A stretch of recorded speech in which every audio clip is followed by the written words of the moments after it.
It's the turn of the millennium. Sydney, Australia. I'm in my 20s with a bunch of girlfriends watching Sex and the City. Their sexcapades were shocking. It was the first time I heard the word vagina on TV. In one unforgettable episode, a hot pink rabbit vibrator debuted. Remember? Suddenly, the idea of masturbation wasn't something taboo. It was normal. It was fun. It was empowering. You see, for many of us of my generation, that TV show was a sex education we'd never had as young girls. We were told that our bodies were for menstruation and reproduction. Female sexual pleasure was barely mentioned. Neither was menopause, and certainly not masturbating. That show arguably launched a global pleasure tech revolution. Sales of sex toys skyrocketed. All over the world, women were encouraged to take the matter of sexual satisfaction into their own hands. That was no longer just a sex toy. This was a symbol of independence. And this is why it's so critical that we understand now what we didn't know back then. You see, for so long, the vagina has been considered just a basic passageway, a tunnel of sorts for childbirth and sex. But breaking new science has revealed that the vagina is more than just a passive structure.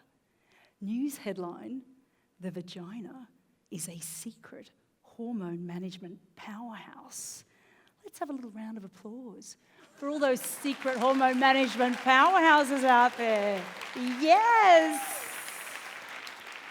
So it is early days, and we're yet to fully understand the implications of this research. But scientists have discovered that the vagina produces and receives androgens, which are sex hormones like testosterone, equally important for men and for women, in the right balance.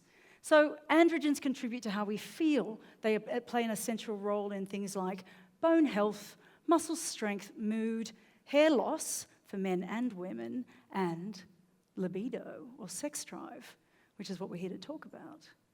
So you can think about these androgens as like the vital ingredient in the secret sauce of what we call mojo. So given that these androgens and the vagina have this role in the body's chemical system, doesn't it make sense we take good care of vaginal health like any other aspect of our physical and mental health? Yes, you with me on this? Yes.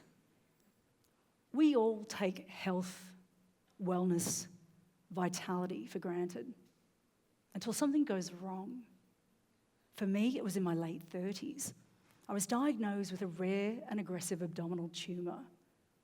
My oncologist told me, "Your tumour is hormone sensitive, therefore no oral contraceptives and no HRT, hormone replacement therapy, when you hit menopause." So there I was, a mother of toddlers with an uncertain and quite frightening future. And then around this same time, more women came into my acupuncture practice saying, "Kath, what's wrong with me? I feel dead from the waist down. Zero libido." But what surprised and upset me is how many women are prepared to accept that, and how few doctors think that that is a problem. So I wanted to find a solution. So I joined with a team of researchers, and together we studied extensively on the subject of healthy aging for women naturally.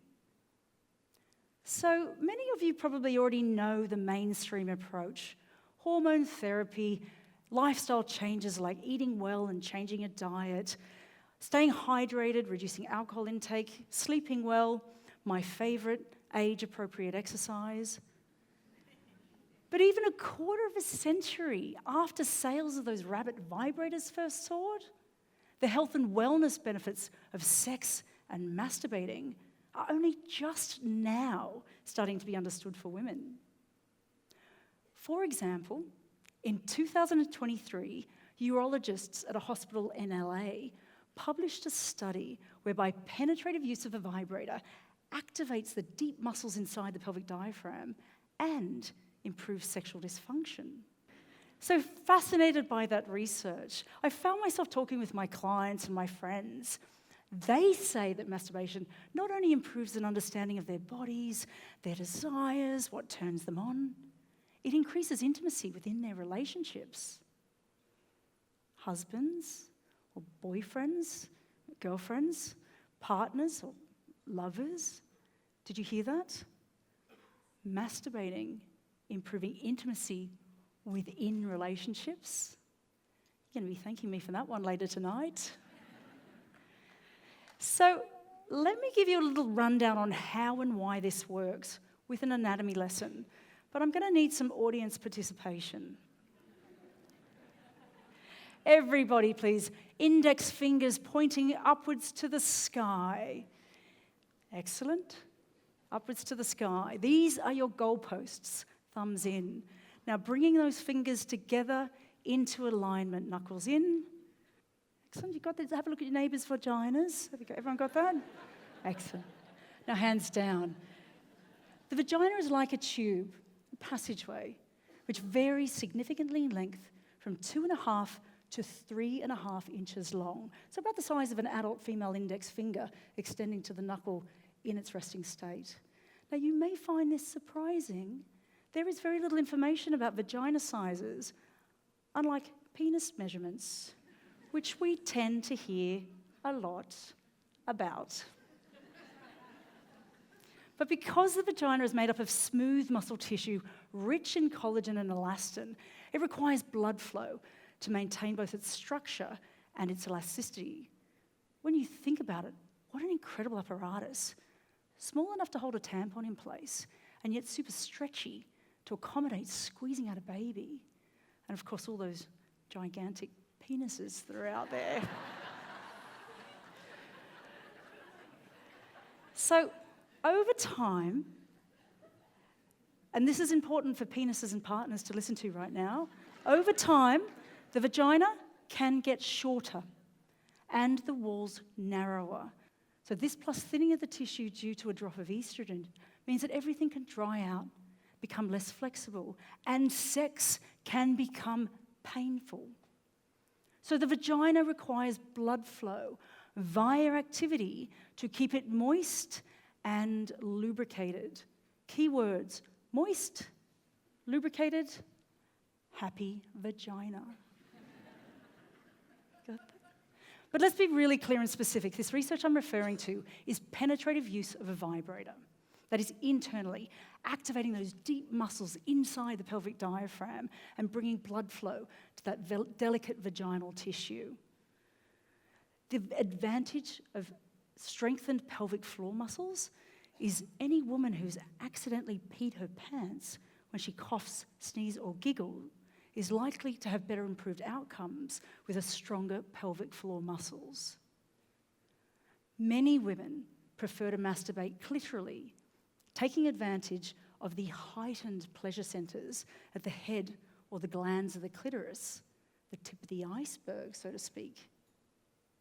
So the research is penetration, activating those deep internal muscles, sexual pleasure, external. So I invite you all to experiment with these new ideas, regardless of whether you are partnered, single, polyamorous, in an AI relationship, cis or transgender, or happily divorced. Of all the things that you could be doing to try and have a healthy aging, this has got to be a lot of fun worth trying, right? Yes? Personally, I'd like to see fitness wearables add sex and masturbating as trackable fitness activities, just like any other part of a healthy, active lifestyle.